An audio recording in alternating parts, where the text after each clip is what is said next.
get thousands of views and subscribers on YouTube is by understanding the algorithm.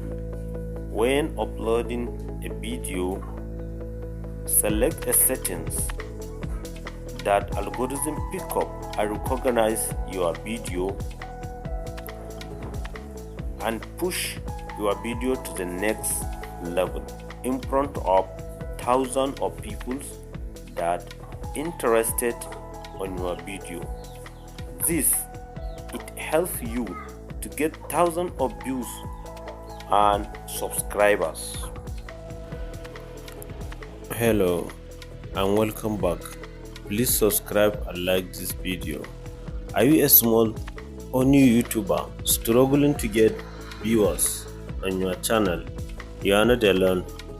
Growing on YouTube can feel impossible when your videos are getting seen. But the truth is, with the right strategies, we can start getting consistent views and subscribers even if you are starting from zero.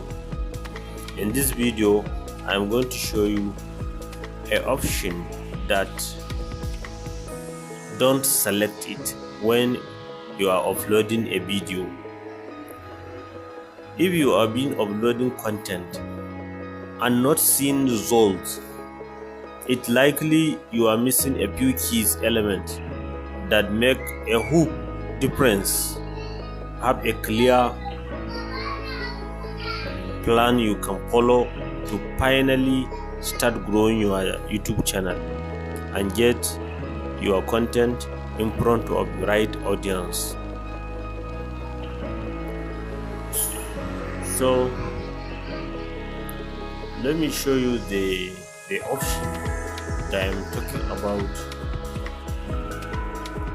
When you come to the uploading of a new video in your YouTube studio, there is a option of title, description and tags. So if you come, there is a box that you tick off, that is automatic chapters. That automatic chapters, tick the box off. Allow automatic chapters and key moment off it, because the YouTube think that you are right. It doesn't allow your video to go to the other source of the media. So you will get more views, more subscribers and many advantages. This is the end of this video. We will meet in the next video. Thank you.